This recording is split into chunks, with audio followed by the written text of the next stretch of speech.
I'm a little bit nervous. No. Only because I have a very special thing I get to sort of talk to you about specifically. I was asked a few months ago to voice a character that is famously only known through subtitles. So, Kay Vess, JABBA the Hutt. Oh! No way! Let's talk about it.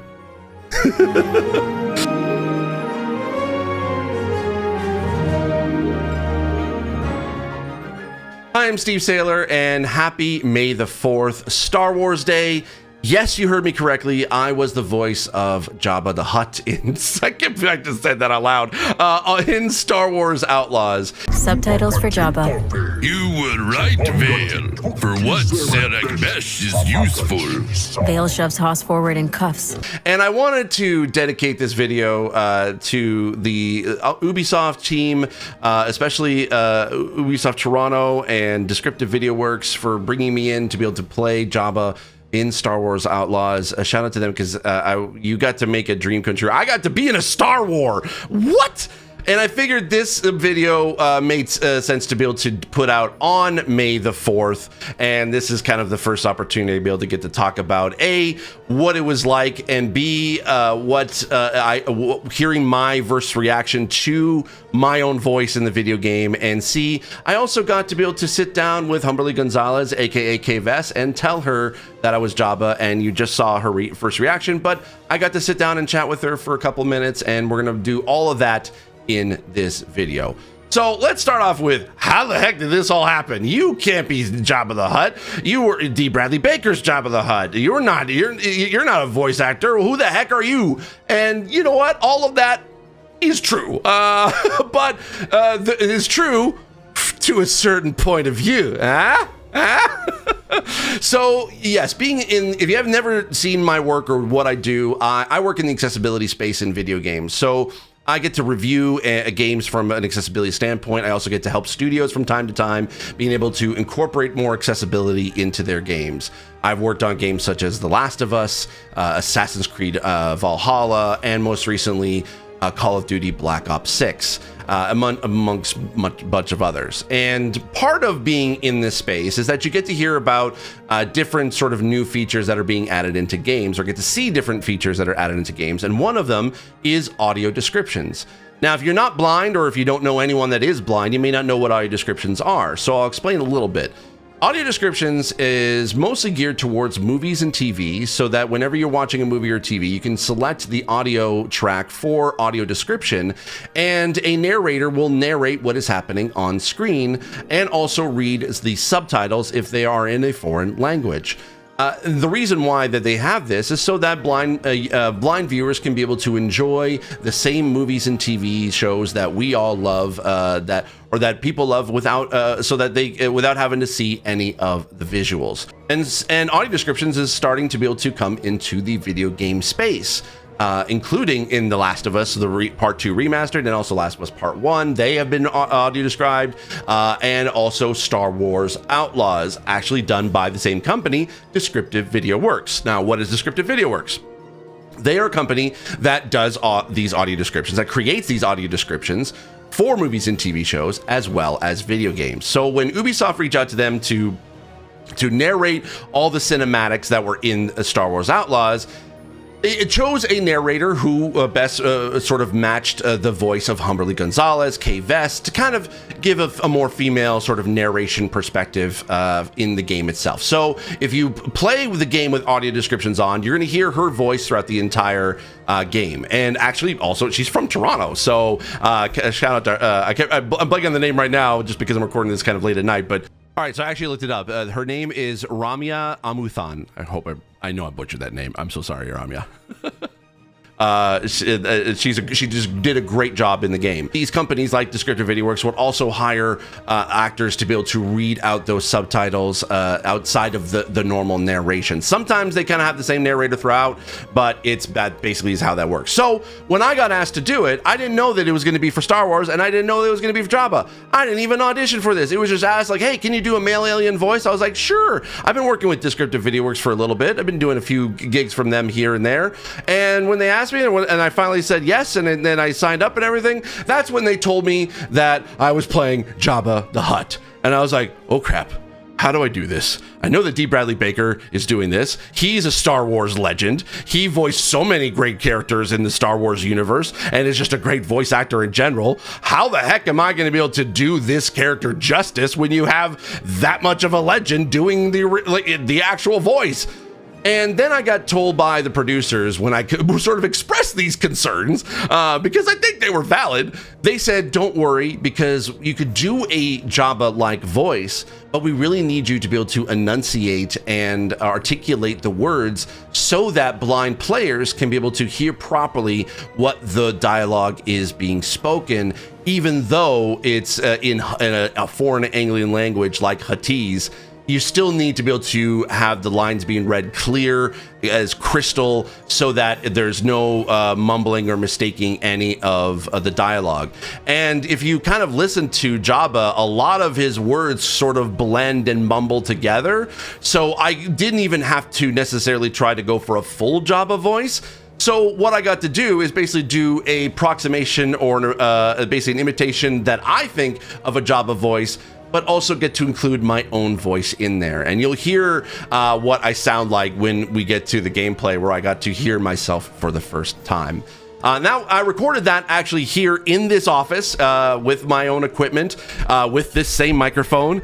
And I did that back in February or March of last year. And I had to wait until I got to see / hear myself in the game. And I didn't get a chance to until I got to play the game. And so I knew it was going to come, but I had to hold on to it for so long. So I'm going to actually jump into the interview with Humberly Gonzales as Kay Vess right now, because that was the first time I actually got to speak out loud to somebody that I was JABBA the Hutt. So let's roll into that interview right now. Thank you both for being here and for allowing us to, be in a little bit of your home just to kind of chat with you today. I'm a little bit nervous. No. Only because I have a very special thing I get to to talk to you about specifically, because I'm big into the accessibility side of things, and I also I know there's audio descriptions within the game itself, and I was asked a few months ago to voice a character that is famously only known through subtitles. So, Kay Vess, JABBA the Hutt. Oh, no way! I just got goosebumps. I know. I was like, I'm physically shaking. I normally don't get like that, but That is so cool. yeah. So I am. So D is definitely the voice of JABBA and Huttese, but I am the English, basically version of his voice. So. That's awesome. So I knew what JABBA was saying in the video today. That is amazing. What an insight, Lou. I know. I've been holding on to that for like so long. I haven't been able to tell really anybody. So I'm just so excited to finally be able to talk about it. That's incredible. Congratulations. No, thank you. So hello, fellow castmates. So I get to. I know you mentioned earlier today about who you got to tell. Like you get to tell your family for the first time. Can you reminisce on that, and then also what was that feeling like when you were the few seconds before you made that call? Like what was kind of going through your head when you were about to tell them, "Hey, I'm in a Star Wars." I will also reveal another piece of information. Okay. It was May 5th, 2021. One day short of May 4th. So so close to May the 4th. perfect. That was my last day of auditioning and chemistry read. And it was very, very early because we had to meet with the team in Sweden. So time difference, all of that. But it was a beautiful morning and the sun was shining, the birds were chirping, and I was sitting in my deck. And I just had this instinct to record myself, kind of like a video diary to my future self. And in a way, when I thought of that, I was like, I kind of told myself I got the job before I even had it, before I even knew it was Star Wars. Because in the video, I spoke about how connected I felt to this character. And I didn't know. I said, I know it's the lead of a, really big game. And I just feel connected. And I feel like they really like me because they keep bringing me back. And I'm just really grateful for the opportunity. And at the end, I just went, I'm so proud of you. You did it. And it was such a wild thing to look back on because I didn't see it for like another year later. I almost forgot I had done it. And then it was like, this time last year, this is where your phone does that. And I was like, oh my goodness, I made this. Watching it, knowing that we had already started the project and filmed it. And I had, told my family. And like, it was such a unique moment of like, what are the special moments in your life and like, what do they mean to you? And I'm like, being able to share that almost like with myself. And then the people who brought me to life and knowing that, they were my biggest supporters from day one. If my dad hadn't told me like, no, you shouldn't move to China and study communications or be an engineer or a doctor, you should pursue acting and you're performing because you love it. And I was dumbfounded because he said, I brought you to this country not just to be successful, but like to follow your dream, to truly do what makes you happy because not everybody gets that choice. Sure. And a lot of people in my family don't get that. So very special to share meaningful moments with people who truly see you and care about you. Oh, I love that. That's awesome. I had a similar thing with my parents because, like, my parents, they've always been supportive of what I do, but they never really fully understood, like, being in the video game side of things. Right. They kind of just thought, like, well, like, how can you really make money off of it? Like, even accessibility, it's like, yeah, exactly. Hey, people get paid to make these things. So, but it was kind of, when I got to tell them at least this was something that they knew, and they knew the character. It was like, even though I'm in like only a few lines in the thing, I'm like, I get to at least say that I'm in a Star Wars. You get to say that forever, immortalized. Yeah. Yeah, exactly. So I wanted to ask you, Nikki, because I mean, obviously it's very personal for us, but like for you, like I know that as a writer, like a lot of writers obviously insert themselves or even just their own kind of personal like anecdotes or just personal sort of things into your work. Is there anything like that when you were writing your scripts that is very much yourself that you were able to insert into Star Wars, and you can say that you're in a Star Wars? Yes. Without spoilers, of course. Of course. Yeah. I would never. I think that the good writing comes from writing when you know, and really sharing your experiences and looking inside yourself and seeing like, oh, what about me does this character reflect? And oftentimes it's a very challenging prospect when you don't relate to the character. If like, I'm not like a Far Cry villain, so I have a hard, it's more challenging to like find those pieces of yourself. But with Kay, it was not challenging at all. It was the easiest thing in the world because I just felt like I knew her. I related to her. I felt like so much of myself was in her. And our whole team really felt like that. Like you can talk to each of the writers and they'll tell you like, oh, I'm like Kay, which I think is just like so special. For me, there's a lot of just like personal feelings and thoughts that Kay says with her mouth. And I don't think that I am like in a Star Wars in the way that you guys are, but I think there's like a piece of my soul that's in it that I am really thankful for. Is there like one line that you're able to insert in there that is specifically you, that like when whoever says it, it's like, that's yours? Yeah. Oh, okay. Oh, there's a story there, I think. So there's like a joke in the writer's room because I have I'm just like a little rat girl, like I'm very like, all my phrases are very like goofy, silly. It's okay, we're Canadian, we're allowed to be that way. It's fine. Yeah. So there was a lot of times where like we'd be reading a script and everyone would be like, Nikki, like this is like way too much. Like I'm trying to think, like it's phrases like that just become like lingo in your friend group. It's like that in our writer's room. So like one is like, hold on, let me think about it because my brain is like stressed. But just little things like, I'm not telling tales at a school or something like that. Oh, like okay, that. Okay, all right. Like if we started saying that, so you realize you just inserted schools into canon and sorry, right? No, like that, Brie. Yeah, like it's so funny. There's just little things that are like, wait a minute, like this is just a joke we all say to each other, and now Kay is saying it. So those are really, really fun moments. Okay, cool. So I don't think that you now have you're now kind of in that echelon as far as like characters within Star Wars that you get to basically like. There's Star Wars games, and then there's now the kind of the new version of Star Wars games that are kind of like in the new sort of canon. And you and Cam Monahan basically are kind of like now the two main characters. So it's like I don't know. Are you a Disney fan? Like basically like at Disneyland. Have you ever been to Disneyland? All that stuff. I just went for the first time because Lucasfilm and Disney took us last month. So. Would you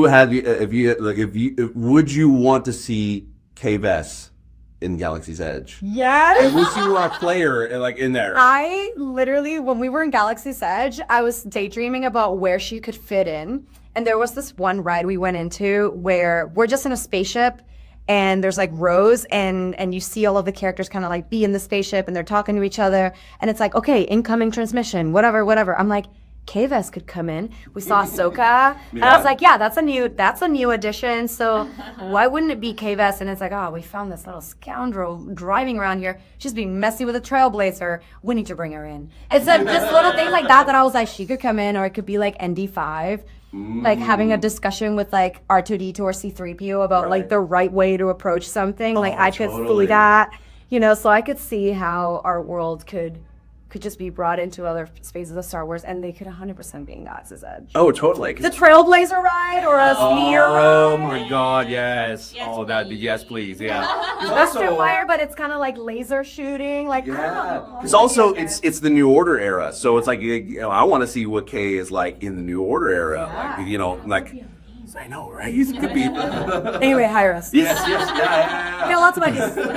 Exactly. So, because that's one thing I was like, again, I'm a big Disney fan as well. It's like, I know they have the store with all the lightsabers, like even the legacy lightsabers. Oh, yeah. The thing I wish is that they had the same thing for blasters, because your blaster is dope as hell. Cool. Yeah. So what are because I know like obviously we were down in the performance capture and you had like your own kind of like the sort of fake version. Printed blaster. Yeah. Do you have now one, like the actual one? And if not, like what would be in, like, if you had to sort of make your own little like customization into your either a weapon or even a lightsaber as well, like what would sort of be not necessarily Kay's but Humberly sort of lightsaber or blaster? Oh my God, is it blasphemous if I'm like it's gonna be shiny? Like I want it to be like Star theme where it's like holographic. Ooh, it would be like a holographic weapon because like the Darksaber, but like colorful. Yes. Well, hey, Mandalorian has a shiny stuff. Unicorn vibes. Oh, okay, now we're going. Yeah, now we're talking. Yeah. Okay. I'm just like kind of like a walking rainbow at times. Cool. Well, thank you both for allowing me to be able to talk to you today, and I am so looking forward to be able to play this game. I played a little bit of it. I'm excited to be able to play more, and I also be able to hear myself for the first time. I can't wait. I haven't heard it. Yeah, I can't wait. So perfect. Thank you so much. Thank you. Yeah. I do apologize that I felt like I looked a little bit nervous. Normally, I'm not that nervous to be able to do interviews, but I literally was shaking the entire time. So I was desperately trying to scramble to kind of get my thoughts together so I could be able to have or ask coherent questions. And I think I did an okay job looking back on it now, but thanks so much for at least bearing with me. So now I get to be able to show you my reaction of when I actually got to sit down and play Star Wars Outlaws for the first time and hear my voice in the game for the first time. So I'm going to play that for you now, and that's where I'm going to end the video once you kind of hear it and also see my reaction to it. But I wanted to be able to thank you for watching. If you want to be able to subscribe to this YouTube channel, I encourage you to do so, because I do a daily show every single weekday where I talk about the latest gaming news, accessibility news, or just updates about my life. And I would really appreciate it if you can be able to subscribe to this channel. And prepare yourself there. I do get a little emotional near the end, and I hope that's okay.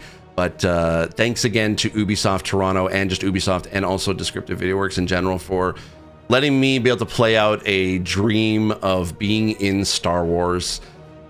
I didn't think it was ever going to be possible. I didn't have any pursuits of being a voice actor or an actor myself. Yeah, there was a childhood dream of mine, but it never really came to be. And to be able to get a chance to do this as part of the accessibility of a game is kind of like the blending of my favorite things into one. And I am so happy and so proud of being able to just have a small part in the Star Wars universe. So thanks so much. May the Force be with you. Okay, I am actually a little nervous. I just got to the section where I'm about to break into Jabba's palace. And I'm about to hear me as Jabba for the first time. And I figured I would record it for posterity's sake. Oh, I'm excited. Okay. Right stick press, open. Right stick press, close. All right. Here we go. Kay sneaks into a dim alcove. This is Light it. shines through a ceiling grate, illuminating the carbonite slab This is it. containing a human figure, face frozen in pain. Bars slam down, blocking the stairs, and members of Jabba's intergalactic court step out as Jabba slides forward on his dais. Jabba, right? Look, don't try anything. I got a whole crew surrounding this. Oh, okay, we're skipping that part. Subtitles for Jabba. You were right, Vale. That's me! Select Besh is useful. Vale shoves Hoss forward in cuffs. That's me! When are we erasing my bounty? Jabba. No one steals from me. You know? That's funny. That's what I was gonna say. Jabba slams a button and the stone floor drops out from under Kay. Vale grabs her wrist as she falls. We had a deal. She's mine. Jabba. Select Besh thinks they can buy me. I'll send your boss your bones. Guard kicks Vale into the hole and Hoss slides in after. Hoss tumbles into a cave littered with bones beside Vale, That's Kay, and me! Dukes. As they get to their feet, Hoss whirls around. He spots a huge closed door guarded by two reptilian massives with spiny backs. Oh my god! Oh crap! Now I gotta find it. Better you than me. Did it. Go. Oh, come on. Well, I'm screwed. But I get to go back to see me again. Guards toss Kay to the floor of Jabba's throne room. They escort her and Vale before the dais. An attendant whispers in Jabba's ear. Kay turns to Vale. I'll do the talking. Exalted Jabba. Let's start over. We apologize for our slights against you and beg for your grace. Subtitles. It has been a long time since I have been so entertained. Oh His my monkey god! lizard eyes them. Work for me and I will let you leave Tatooine alive. And in terms of getting paid, Vale shoots a sharp glance at Kay. Jabba snacks on a morsel before continuing. You can keep that pet of yours. deal. Select Besh has a spy in my palace. Break into the Bestine compound. Bring me a name. The Bestine compound is under Imperial control. What does Eric Besh have to do with the Empire? You know nothing, Vale. The monkey lizard and several onlookers join in on Jabba's laughter. Kay glares around, jaw clenched. I know I recorded a better line than that. I don't need her. Alone you fell into my pit. Together you escaped my rancor. Find the spy and I will forgive your disrespect. Now go. Vale quickly exits the throne room.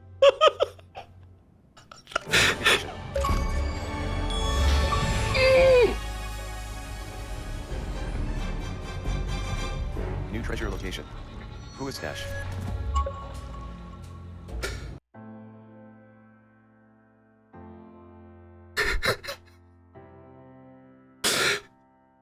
That's me.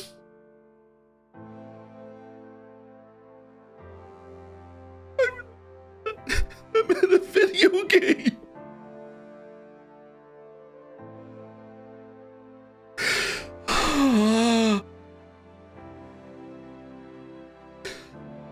I remember the first time I watched Star Wars as a kid with my parents. It was on a small TV. I didn't even get to see it in theaters. It was on a VHS copy. I remember actually being scared of JABBA.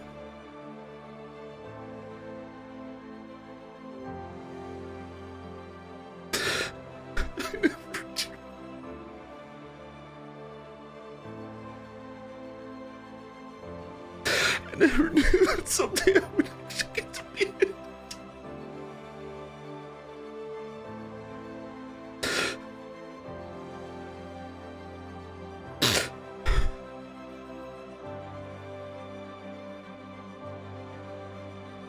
And I get to be in a video game with accessibility features.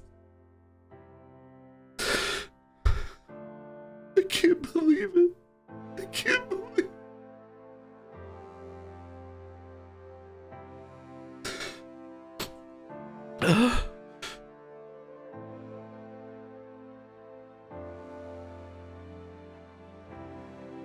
I hope you like the game. There's a lot of people who made this happen. I know it's...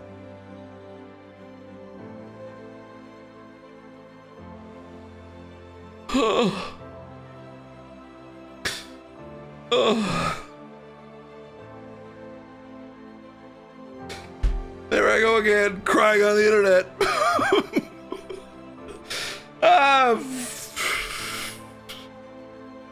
Oh God. Fuck you haters, this was cool. You can't tell me that you didn't want to be a star in Star Wars someday.